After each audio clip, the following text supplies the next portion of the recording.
નમસ્કાર મિત્રો, હોલિસ્ટિક એકેડમીમાં હું આપ સૌનું હાર્દિક સ્વાગત કરું છું. આપણે આપણા બંધારણના લેક્ચરમાં શરૂઆતમાં મૂળભૂત અધિકારો વિશે ખાલી માહિતી મેળવી હતી અને હોલિસ્ટિક એકેડમી તરફથી આપણે પોલિટીના સેશનમાં હું આપ સૌનું હાર્દિક સ્વાગત કરું છું.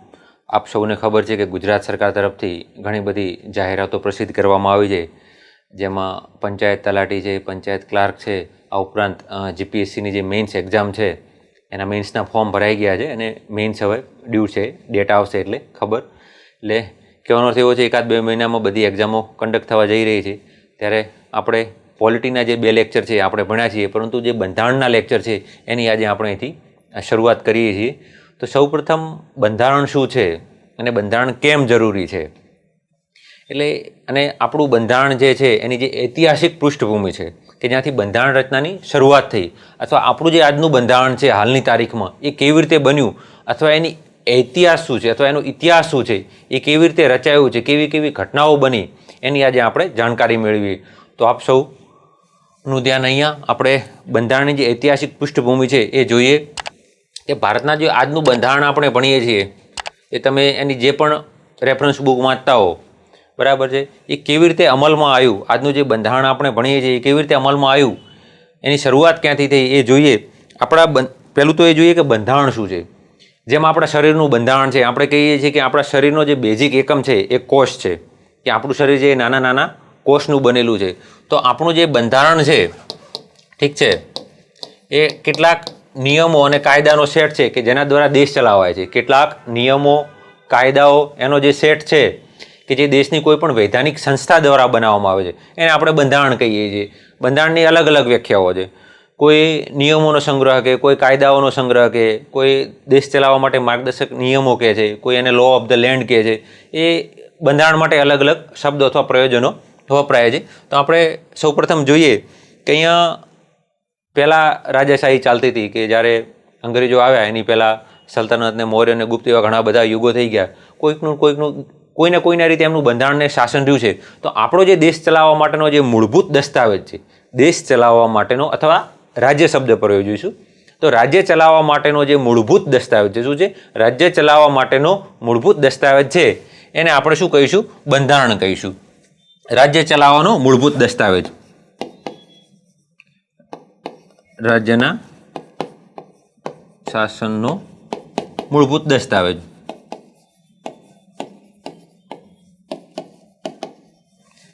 એટલે થયું બંધારણ.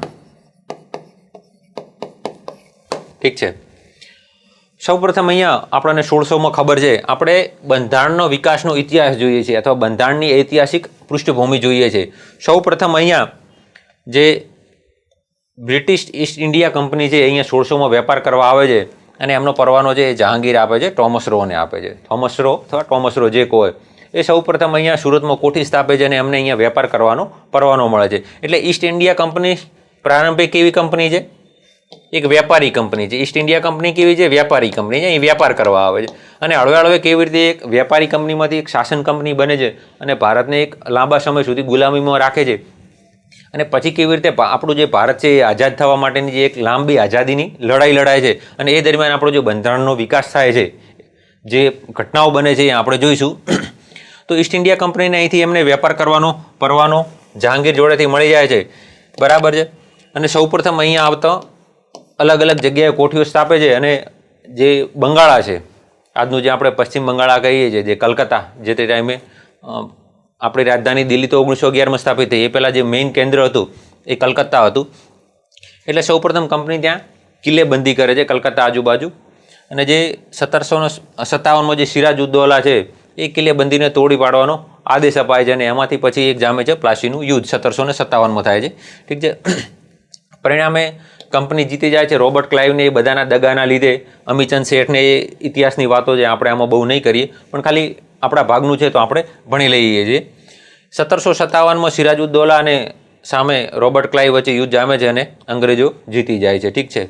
ત્યારબાદ થાય છે 1700 એની પછી થાય છે 1764નું યુદ્ધ, એ છે બક્સરનું યુદ્ધ. ઠીક છે. એમાં અંગ્રેજો છે એ વિજેતા જાહેર થાય છે. પરિણામે અંગ્રેજોને બંગાળ, બિહાર અને ઓરિસ્સા, કોની, બંગાળ, બિહાર અને ઓરિસ્સા, તમે બીઓબી યાદ રાખો અથવા બીબીઓ યાદ રાખો, જે રાખો એ આપણે અહીંયા આપણે યાદ રહે એ માટે કરીને આપણે બંગાળ, ઓરિસ્સા અને બિહાર કયા 1764ના યુદ્ધથી બંગાળ, ઓરિસ્સા અને બિહારની કેવી દીવાની સત્તા, દીવાની એટલે કે મહેસૂલ ઉઘરાવવાની સત્તા જે અંગ્રેજોને મળે છે, અહીંથી અંગ્રેજોનું એક જે વ્યાપારી કંપની છે એમાંથી આ લોકો અહીંથી શાસન કરવાની એ લોકોની શરૂઆત થાય છે. મહેસૂલ ઉઘરાવવાની સત્તા અહીંથી અંગ્રેજોને પ્રાપ્ત થઈ જાય છે બક્સરના યુદ્ધથી. એટલે ઘણીવાર ક્લાસ 3માં પ્રશ્ન પૂછાતો હોય કે ભાઈ પ્લાસીનું યુદ્ધ ક્યારે થયું, બક્સરનું યુદ્ધ ક્યારે થયું. આપણે નેક્સ્ટ જોઈએ. આપણો જે બંધારણનો વિકાસ છે એ 3 તબક્કામાં થયો છે. પહેલું તો સૌ પ્રથમ છે કે કંપની શાસન દરમિયાન વિકાસ છે, બીજું છે બ્રિટિશ રાજ ને ત્રીજું છે આઝાદી બાદ.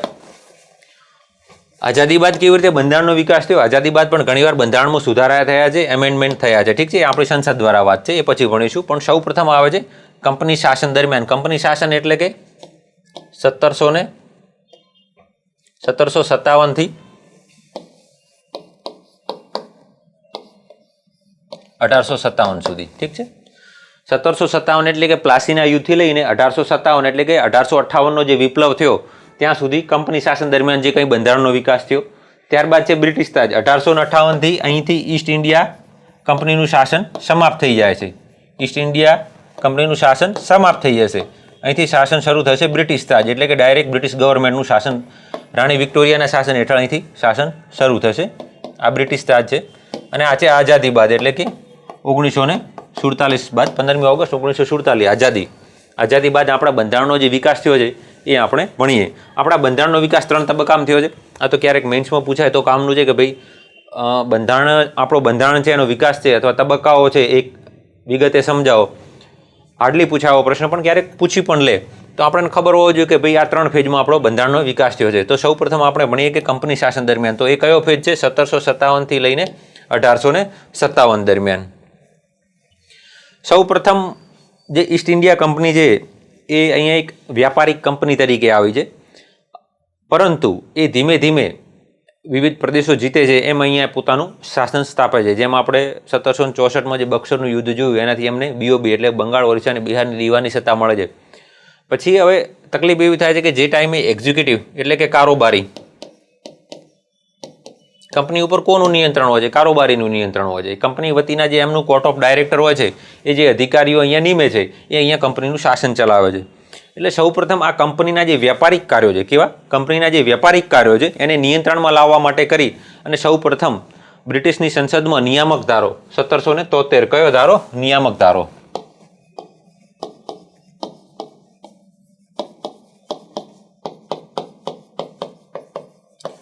બ્રિટિશ સંસદ સૌ પ્રથમ કંપનીના શા માટે? કંપનીના નિયમન અને નિયંત્રણ માટે તેમજ તેમના વહીવટી અને રાજનૈતિક કાર્યોના નિયમન માટે કરી અને 1773નો નિયામક ધારો પસાર કરે છે. શાના માટે? જે બ્રિટિશ ઈસ્ટ ઇન્ડિયા કંપની છે એના નિયમન, નિયંત્રણ, એના વહીવટી અને રાજનૈતિક આ કાર્યોને એક તો આ એક્ટથી માન્યતા પણ મળે છે અને એમના કાર્યોને નિયંત્રણ કરવા માટે કરી અને બ્રિટિશ જે સંસદ છે એ સૌપ્રથમ 1773નો નિયામક ધારો પસાર કરે છે. ઘણીવાર તલાટીને એમાં તો ખાલી કદાચ ધારો જ પૂછતા હોય છે, સાલ જ પૂછતા હોય તો કે ભાઈ આ ધારો કઈ સાલમાં આવ્યો અથવા એનો ઉદ્દેશ્ય શું હતો, એવા જ પ્રશ્ન પૂછાતા હોય છે. અથવા બંગાળાના ગવર્નર જનરલ કયા કાયદાથી કહેવામાં આવ્યા, અથવા સૌપ્રથમ ગવર્નર જનરલ કોણ હતા, સૌપ્રથમ વાઇસરોય કોણ હતા, છેલ્લો ગવર્નર કોણ હતો, પ્રથમ વાઇસરોય કોણ હતા, આવા પ્રશ્નો ક્લાસ 3ની પરીક્ષામાં પૂછાતા હોવાથી અહીંથી આપણે 1 માર્કની અપેક્ષા રાખી શકીએ, ઠીક છે. તો સૌપ્રથમ જોઈએ રેગ્યુલેટિંગ એક્ટ 1773. 1773નો જે ધારો આવ્યો અહીંયા એક ગવર્નરની જોગવાઈ હતી. 1773 મદ્રાસ, મુંબઈ અને બંગાળ આ 3 જગ્યાએ ગવર્નર બેસતા, ઠીક છે. એટલે સૌ પ્રથમ 1773ના ધારાથી જે બંગાળનો ગવર્નર હતો, કોણ? બંગાળનો ગવર્નર હતો એને બંગાળનો ગવર્નર જનરલ કહેવાયો.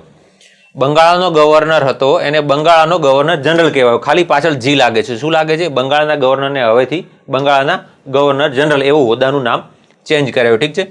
પછી આ જે હવે ગવર્નર જનરલ છે કયો? બંગાળનો ગવર્નર. એની સહાયતા માટે 4 સભ્યોની કારોબારી પરિષદની નિમણૂક કરવામાં આવે છે, જે એના જે કારોબારી કાર્યો છે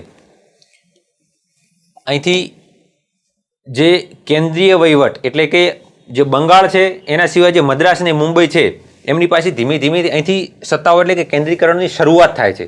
પૂરું નથી થતું, અહીંથી શરૂઆત થાય છે. એમની પાસેથી ધીમે ધીમે પાવર લઈને બધા પાવર બંગાળના ગવર્નર જનરલ જોડે જતા રહેશે. એટલે સૌપ્રથમ બંગાળના ગવર્નરને અહીંથી બંગાળના ગવર્નર જનરલ નામ આપ્યું. એ ગવર્નર જનરલને મદદ માટે કારોબારી પરિષદની નિમણૂક કરાઈ. એ 4 સભ્યોની હતી. અને મદ્રાસ અને મુંબઈના ગવર્નરને છે એને બંગાળના અધીન બનાવ્યા. મદ્રાસ અને મુંબઈના ગવર્નર જનરલ છે એને આને અધીન બનાવ્યા, કારણ કે એટલે જ આનું નામ આપ્યું છે બંગાળનો ગવર્નર જનરલ. એટલે કે મદ્રાસ અને મુંબઈના ગવર્નર જનરલને બંગાળના અધીન બનાવ્યા. ગવર્નર જનરલ તો આની પાછળ જ લાગશે, જે બંગાળનો ગવર્નર છે એની પાછળ બંગાળનો ગવર્નર જનરલ લાગ્યું નામ. અને 1774માં અહીંયા એક હાઈકોર્ટ સુપ્રીમ કોર્ટની વ્યવસ્થા થાય છે, જે 3 સભ્યો 3 જજો હોય છે, ઠીક છે એમાં. અને જે સર એલિજા ઇમ્પે છે, એલિજા ઇમ્પે એ એના મુખ્ય ન્યાયાધીશ હોય છે અને એ કલકત્તામાં બેસે છે, ઠીક છે. એટલે કલકત્તા ઉચ્ચતમ ન્યાયાલયની સ્થાપના થાય છે. કઈ? કલકત્તા ઉચ્ચતમ ન્યાયાલય. સૌ પ્રથમ ભારતમાં જે એક એક્ટથી ન્યાયાલયની વ્યવસ્થા થાય છે એ અહીંથી થાય છે, ઠીક છે. અને અહીંથી જે કંપનીના કર્મચારીઓ છે એ ભ્રષ્ટાચારમાં, લાંચ રૂશ્વતમાં, પોતાનો અંગત વેપાર કરવામાં લિપ્ત હોય છે. પરિણામે કંપની ખોટમાં જવા માંડે છે અને કંપનીની નિયંત્રણમાં કરવા માટે કરી અને આ જોગવાઈ લાવવામાં આવે છે કે કંપનીના જે કર્મચારીઓ છે હવેથી ખાનગી વેપાર નહીં કરી શકે. એમને અહીંના સ્થાનિકો પાસેથી વ્યાપાર, લાંચ, ભેટ આ વગેરે ઉપર પ્રતિબંધ મૂકી દેવાય છે. જેના માટે કરી અને જે કંપનીનો વેપાર છે, કંપનીએ વેપાર કરવામાં આવી હતી, એના ઉપર એ સૌનું ધ્યાન લાવી શકાય એના માટે કરી. નેક્સ્ટ જોઈએ. 1773ના ધારામાં મેઇન વસ્તુ એ છે કે એક છે કે બંગાળના ગવર્નરને બંગાળનો ગવર્નર જનરલ બનાવ્યો. કંપનીના કાર્યોને નિયંત્રણ અથવા વ્યાપારિક કાર્યોને નિયંત્રણ લાવવા માટે સૌપ્રથમ એક કાયદો હતો. એટલે પહેલી જોગવાઈ આ થઈ. બીજી શું થઈ? હાઈકોર્ટની સ્થાપના. ક્યાં? કલકત્તામાં, કલકત્તા ખાતે. એના મુખ્ય ન્યાયાધીશ હતા એલિજા ઇમ્પે. આ 2 વસ્તુ સૌપ્રથમ આપણા માટે અગત્યની છે કે બંગાળનો ગવર્નર જનરલ બનાવ્યો અને એ સૌ હતો વોરન હેસ્ટિંગ, ઠીક છે. ત્યારબાદ આવે છે 1781નો ધારો આવે છે, પણ એ આપણા માટે બહુ ઇમ્પોર્ટન્ટ નથી. 1781નું એક્ટ ઓફ સેટલમેન્ટ આવે છે. એક્ટ ઓફ સેટલમેન્ટ પણ એ આપણા માટે બહુ કામનો નથી એક્ઝામ પોઈન્ટ ઓફ વ્યૂથી. ત્યારબાદ આવે છે પિટ્સનો ધારો. પિટ્સ એટલે કે જે તે ટાઈમે વડાપ્રધાન હોય છે બ્રિટનના, એટલે એના નામ ઉપરથી પિટ્સ ધ યંગર, એમના નામ ઉપરથી આ પિટ્સનો ધારો આવે છે. જે 1773નો ધારો છે એ કંપનીના જે અધિકારીઓ છે એમને કાબૂમાં લાવવા માટે ધારો લવા છે. પરંતુ નિયંત્રણ એટલું સ્થપાઈ શકતું નથી બ્યુરોક્રેસીના લીધે. જે તે ટાઈમે એક્ઝિક્યુટિવ એટલે કે કારોબારી સક્ષમ હતી, કારોબારીનું પ્રભુત્વ હતું. આજે આપણે આપણું બંધારણ જોઈએ તો આજે કારોબારી નહીં પરંતુ ધારાકીય અંગ થોડું શક્તિશાળી છે. જે અંગ કાયદા બનાવે છે એ શક્તિશાળી છે, બ્યુરોક્રેસી એટલી શક્તિશાળી નથી. સંસદમાં જે કાયદા બનાવે છે, જે ધારાકીય અંગ છે, લેજિસ્લેટિવ અંગ, એ આજે પાવરફુલ છે. જે તે ટાઈમે કારોબારી અંગ પાવરફુલ હતું. એ આપણે જોઈએ કે કેવી રીતે બધું ચેન્જ થયું. 1773ના ધારાની ખામી દૂર કરવા માટે છે પિટ્સનો ધારો લવાય છે. આ સેટલમેન્ટ એક્ટ છે એ ખામી કરવા દૂર લવાય છે, પણ એ આપણા માટે કામનો નથી, એને નહીં ભણીએ. જે 1773નો નિયામક ધારો હતો, અહીંથી કંપનીના કાર્યોને નિયંત્રણમાં લાવવા. કંપની શું કરતી હતી? વેપાર કરતી હતી. એટલે કંપનીના આપણે 1773ના ધારાની એક અગત્યની જોગવાઈ જોઈએ જે આપણા માટે રહી ગઈ હતી, સોરી. એક છે કોર્ટ ઓફ ડાયરેક્ટર. શું છે? કોર્ટ ઓફ ડાયરેક્ટર એટલે એને ગુજરાતીમાં કહીએ તો નિયામક મંડળ. જે નિયામક મંડળ છે એ 1773ના ધારાથી એક નિયામક મંડળની જોગવાઈ છે. એ આપણે ગુજરાતીમાં કહીએ ને cash on delivery. Cash on delivery નથી, આ કોર્ટ ઓફ ડાયરેક્ટર છે. એનું મુખ્ય કામ કેવું છે કે કંપનીના જે કાર્યો છે, વ્યાપારિક કાર્યો, એના ઉપર આ દેખરેખ રાખશે. શેના ઉપર? કંપનીના વ્યાપારિક કાર્યો ઉપર દેખરેખ કોણ રાખશે? કોર્ટ ઓફ ડાયરેક્ટર, ઠીક છે. પછી આવે છે 1784નો પિટ્સનો ધારો. જે કામ ત્યાં કોર્ટ ઓફ ડાયરેક્ટર કરતું હતું, વ્યાપાર, તો એના વહીવટી અને રાજનૈતિક કાર્યો કોણ કરશે? આ તો એક વ્યાપારિક કંપની હતી તો એના વહીવટી કાર્યો તો ઠીક છે, વ્યાપારી કાર્યો માટે તમે એક સંસ્થા બનાવી દીધી, કોર્ટ ઓફ ડાયરેક્ટર બનાવી દીધું, પરંતુ એના જે રાજનૈતિક કાર્યો છે અથવા એના વહીવટી કાર્યો છે એના માટે આ લોકો અહીંયા બોર્ડ ઓફ કંટ્રોલ આવી કમિટી લાવે છે. અહીંથી દ્વૈત શાસનની શરૂઆત થાય છે. કે ભાઈ એના વ્યાપારિક કાર્યો અલગ અને રાજનૈતિક કાર્યો અલગ. કયા કાયદાથી? 1784ના ધારાથી.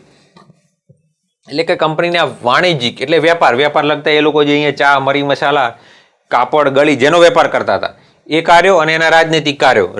રાજકીય કાર્યો એટલે કેવા કાર્યો કે લોકો 1764ના ધારાથી અહીંથી રેવન્યુ સત્તા, સૈનિક સત્તા કે જે કંઈ સત્તા મેળવી હતી એ કાર્યો અલગ કરવા માટે અહીંથી દ્વૈત શાસનની શરૂઆત થાય છે. ઠીક છે, અહીંથી દ્વૈત શાસનની શરૂઆત થાય છે. ઠીક છે, આ કંઈ કામનું નથી. નાગરિક, સૈન્ય, મહેસૂલ સંબંધિત ગતિવિધિઓનું દેખરેખ અને નિયંત્રણ કોણ કરશે? Board of control. Board of control શું કરશે? નાગરિક છે, સૈન્ય છે, મહેસૂલ. નાગરિક એટલે લોકોને લગતી બાબત, સૈન્ય એટલે બ્રિટિશ જે ઈસ્ટ ઇન્ડિયા કંપની છે એની સૈન્યની બાબતો, એ યુદ્ધ હોય, એમનું સંચાલન હોય, નિમણૂક હોય, નિયંત્રણ હોય, જે હોય. અને મહેસૂલ ગ્રાહક સંબંધિત બાબતોની ગતિવિધિઓનું દેખરેખ કોણ કરશે? બોર્ડ ઓફ કંટ્રોલ કરશે. ઠીક છે.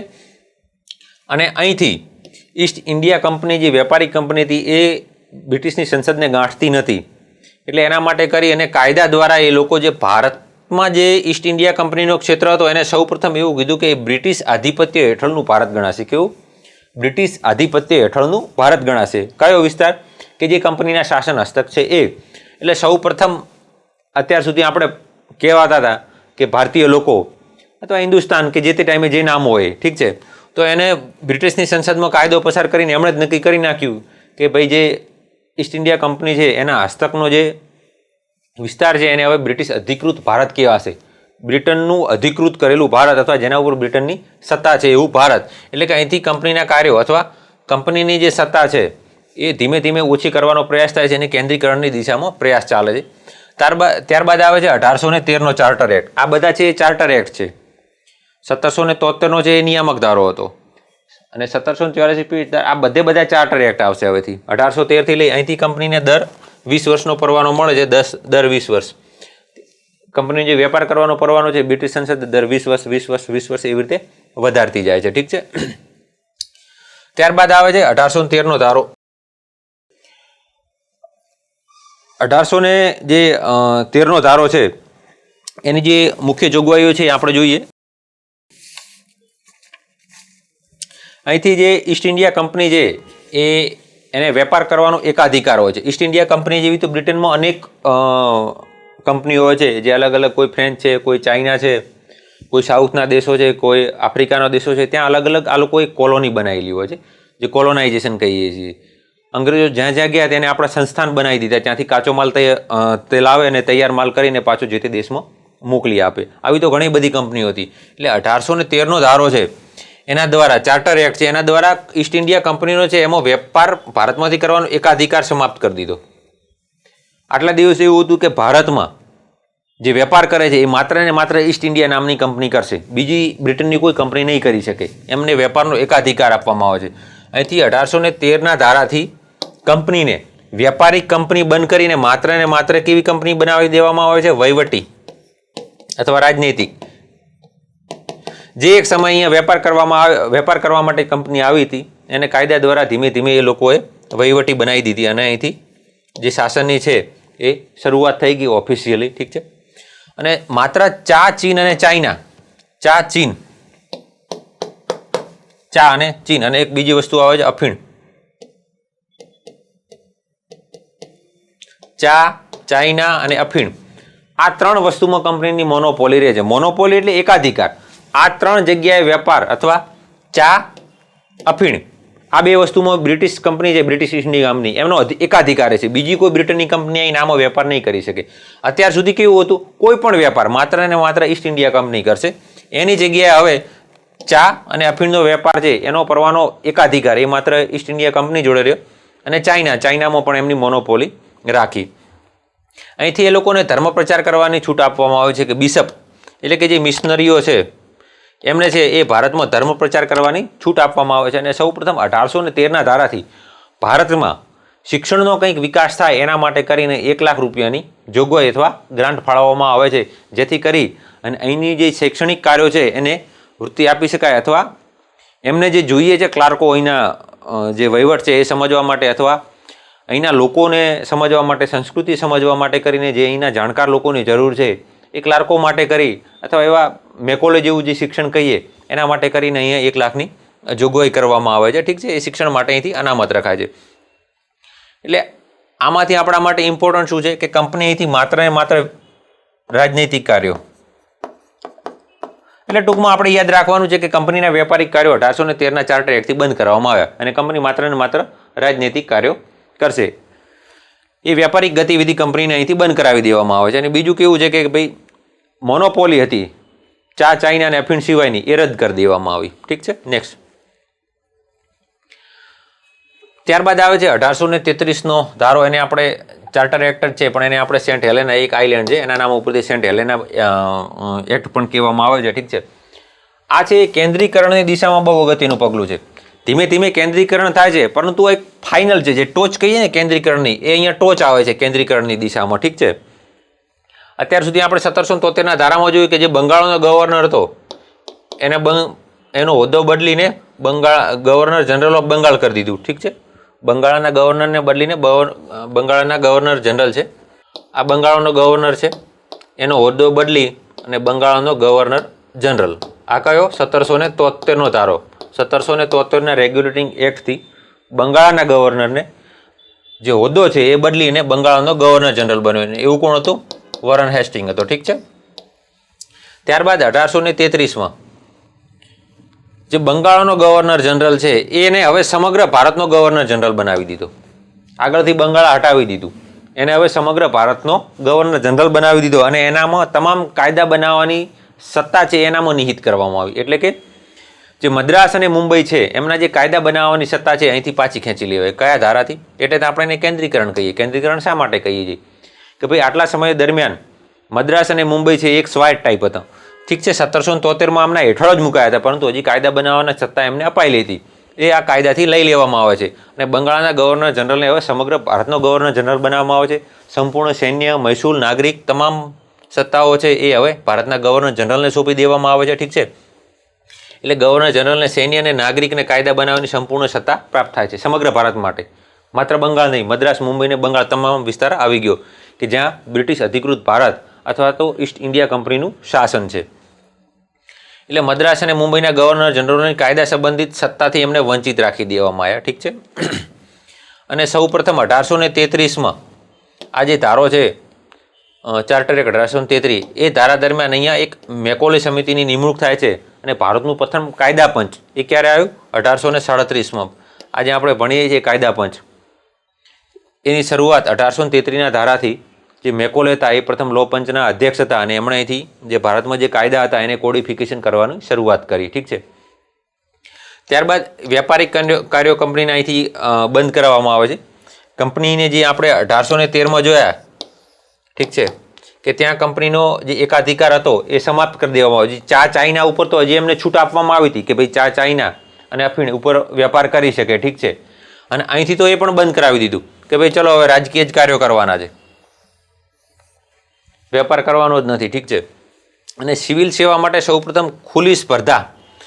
અત્યાર સુધી એવું હતું કે ભાઈ જે આપણે જોયું કોર્ટ ઓફ ડાયરેક્ટર હતું એનું નિયંત્રણ હતું. બ્રિટિશ ઈસ્ટ ઇન્ડિયા કંપનીમાં કોને લેવા અને કોને ના લેવાય એના માટે જે સંપૂર્ણ સત્તા હતી એ કોર્ટ ઓફ ડાયરેક્ટરને હતી. કોર્ટ ઓફ ડાયરેક્ટર કંપનીમાં કયા કયા અધિકારીઓ ભારતમાં કામ કરશે એના માટે કરીને સંપૂર્ણ સત્તા કોર્ટ ઓફ ડાયરેક્ટરની હતી. પરંતુ બ્રિટિશ જે કંપની છે એ બ્રિટિશ સંસદને ગાંઠતી નથી અથવા એમને કહેવામાં નથી, એટલા માટે ધીરે ધીરે કાયદા દ્વારા એમના પાવર ઓછા કરવામાં આવે છે. બ્રિટિશ ઈસ્ટ ઇન્ડિયા કંપનીને સંકુચિત કરવામાં આવે છે. સ્પર્ધા એટલા માટે અહીંથી દાખલ કરી છે કે જે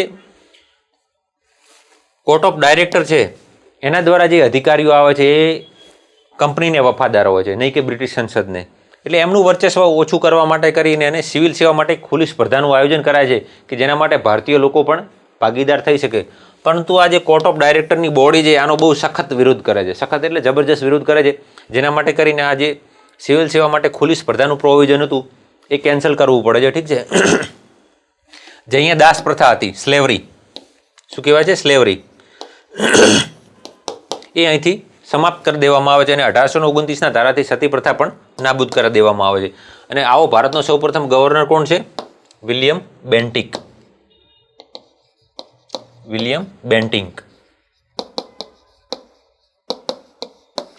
બેન્ટિક જે 1833ના ધારાથી બંગાળના ગવર્નર જનરલને ભારતનો ગવર્નર જનરલ કહેવાય છે. અને એવો પ્રથમ ગવર્નર જનરલ કોણ હતો? વિલિયમ બેન્ટિક હતો. અને અંતિમ બંગાળનો ગવર્નર જનરલ પૂછે તો પણ વિલિયમ બેન્ટિક, અને પ્રથમ ગવર્નર જનરલ પૂછે તો પણ વિલિયમ બેન્ટિક. ઠીક છે, જે છેલ્લો હતો એનો હવે હોદ્દો જ બદલાય છે. જે 1833માં આ કાયદો પસાર થયો એની પહેલાં આપણે 1773ના ધારામાં જોયું કે બંગાળનો ગવર્નર હતો એ બંગાળનો ગવર્નર જનરલ બનાવ્યો. ઠીક છે, બંગાળના ગવર્નરને શું બનાવ્યું? બીજીજી બંગાળનો ગવર્નર જનરલ બનાવ્યો. ઠીક છે, હવે 1833નો ધારો થયો. હવે બંગાળનો ગવર્નર જનરલ છે એનો હોદ્દો જ બદલીને ખાલી શું કર્યું? ભારતનો ગવર્નર જનરલ બીજી કર્યું, ભારતનો ગવર્નર જનરલ કર્યો. ઠીક છે, તો જે તે ટાઈમે વિલિયમ બેન્ટિંગ હતો એ બંગાળનો ગવર્નર જનરલ હતો. હવે એનું હોદ્દાનું નામ બદલ્યું, ભારતનો ગવર્નર જનરલ. તો સૌ પ્રથમ ભારતનો ગવર્નર જનરલ કોણ હતો? વિલિયમ બેન્ટિંગ હતો. ઠીક છે, અગત્યની જોગવાઈ એ છે કે બંને જે મદ્રાસ અને મુંબઈ છે એમની કાયદા બનાવવાની સત્તા અહીંથી પાછી ખેંચી લે છે. ઠીક છે, હવે આ જે કાયદો છે એની પહેલાંના જે ધારા છે આપણે નિયામક ધારા કહીએ છીએ અને હવેથી એક્ટ કહેવાશે, ચાર્ટર એક્ટ. વ્યાપારિક કાર્યો અહીંથી બંધ કર્યા, માત્ર ને માત્ર વહીવટી કાર્યો કરશે. ત્યાં તો 1813ના ધારામાં હજુ પણ એમને ચાઇના અને અફીણ પૂરતી મોનોપોલી જાળવી રાખી છે. ઠીક છે, સિવિલ સેવા માટે સૌ પ્રથમ અહીંથી પ્રપોઝલ આવે છે, એને અમલી નથી મુકાતું, ખાલી પ્રપોઝલ કરે છે બ્રિટિશ સંસદ, પરંતુ જે કોર્ટ ઓફ ડાયરેક્ટર છે એનો સખત વિરોધ કરે છે. એટલે આ વસ્તુ આમાં આઈએમપી છે જે આપણા એક્ઝામના પોઈન્ટથી કામની છે. ઠીક છે, પછી આવે છે 1853નો ચાર્ટર એક્ટ, જે અંતિમ ચાર્ટર એક્ટ. કયો? 1853નો ચાર્ટર એક્ટ છે એ અંતિમ ચાર્ટર એક્ટ છે. 1853નો જે ચાર્ટર એક્ટ છે એ આપણા જે બંધારણ છે એનો જે વિકાસ થયો, જેમ જેમ આપણે જોતા ગયા કે ભાઈ કાયદા આવતા ગયા એમ જે બ્રિટિશ અધિકૃત ભારત છે એનું નિયમન અને નિયંત્રણનો પ્રયાસ કરાય છે. જે ગવર્નર જનરલ કોણ છે? William Bentinck. ઠીક છે, અહીં એની મદદ માટે આપણે 1773ના ધારાથી જોયું કે એની મદદ માટે એક કારોબારી પરિષદ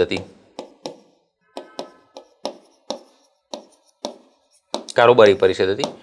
જે ભારતનો ગવર્નર જનરલ છે એની મદદ માટે 1773ના ધારાથી એક 4 સભ્યોની કારોબારી પરિષદ હતી કે જેના વહીવટી કાર્યોમાં નિર્ણય લેવા માટે મદદરૂપ બને. ઠીક છે, પરંતુ ધીમે ધીમે એના વહીવટી અને કાયદાકીય કાર્યો અલગ કરાય છે. કેવા?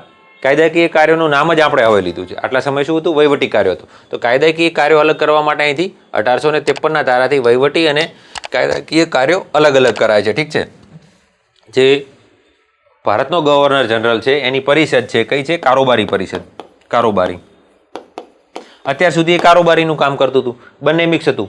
કાયદા બનાવવાનું કામ એ કરે ને વહીવટનું કરે, પરંતુ અહીંથી કારોબારી અને ધારાકીય અથવા કાયદાકીય કો એ કાર્યો અલગ કરાય. કારોબારી કાર્યો અને ધારાકીય કાર્યો અહીંથી સૌ પ્રથમ અલગ કરવાનો પ્રયાસ કરાય છે. એટલે કે ગવર્નર જનરલની પરિષદના વહીવટી તેમજ કાયદાકીય કાર્યો અલગ કરવામાં આવે છે. ઠીક છે, વહીવટી અને કાયદાકીય કાર્યો અલગ કરવામાં આવે છે. અને આપણે જે 1833ના ધારામાં જોયું કે ભાઈ સિવિલ સેવા માટે જે ટાઈમે કોવેનન્ટ સિવિલ સર્વિસ તરીકે ઓળખાતી અથવા કોવેનન્ટ સર્વિસ તરીકે ઓળખાતી, તો એ માત્ર ને માત્ર જે કોર્ટ ઓફ ડાયરેક્ટર હતું એની ભલામણથી જ અહીંયા અધિકારીઓ આવતા. પરંતુ 1833ના ધારાથી જોગવાઈ કરે છે, પરંતુ જે કોર્ટ ઓફ ડાયરેક્ટર છે એનો વિરોધ થાય છે એટલે એ અમલી બનતું નથી. તો એ સૌ પ્રથમ અમલી ક્યાંથી બનશે? 1853ના ધારાથી. પ્રયાસ ક્યારે થયો? પ્રયાસ થયો 1833માં. એ સૌ પ્રથમ અમલી ક્યારે બનશે? 1853માં બને છે. ઠીક છે, અને જે ડાયરેક્ટરની સંખ્યા હતી એ ઘટાડીને 24માંથી 18 કરી દેવામાં. જે આપણે કોર્ટ ઓફ ડાયરેક્ટર ભણ્યા, શું ભણ્યા? Court of director. એ ક્યારે આવ્યું? 1773ના ધારાથી આવ્યું. એની જે સંખ્યા હતી એ ઘટાડીને અહીંથી 18 કરી દેવામાં આવે છે. ઠીક છે, આ એ અંતિમ ચાર્ટર એક્ટ છે 1853નો, કે જ્યાં બ્રિટિશ તાજનું હજી શાસન શરૂઆત નથી થઈ. અહીંયા કોનું હજુ શાસન ચાલે છે? ઈસ્ટ ઇન્ડિયા કંપનીનું શાસન ચાલે છે હજુ સુધી. એને નિયમન કરવા માટે અને નિયંત્રણ કરવા માટે આપણે આખી કાયદાની સિરીઝ જોઈ. સૌપ્રથમ કયો કાયદો જોયો? સૌપ્રથમ નિયામક જોયો. નિયામક ધારો 1773. પછી એક્ટ ઓફ સેટલમેન્ટ આવે છે. જે એક્ટ ઓફ સેટલમેન્ટ આવે છે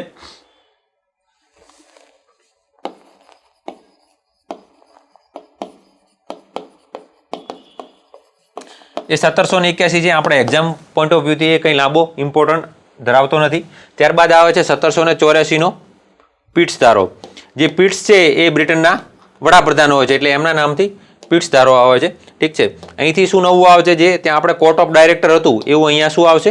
બોર્ડ ઓફ કંટ્રોલ આવશે, જે એના રાજનૈતિક કાર્યો છે એનું નિયંત્રણ કરશે. ઠીક છે, ત્યારબાદ આવે છે આપણે 1833નો ધારો. શું ઇમ્પોર્ટન્ટ છે? 1833ના ધારાથી બંગાળનો ગવર્નર જનરલ છે એને હવે સમગ્ર ભારતનો ગવર્નર જનરલ બનાવ્યો અને એના જે વ્યાપારિક કાર્યો છે અને વાણિજ્યિક કાર્યો છે એ અલગ કરવાનો સૌપ્રથમ પ્રયાસ કરાય છે.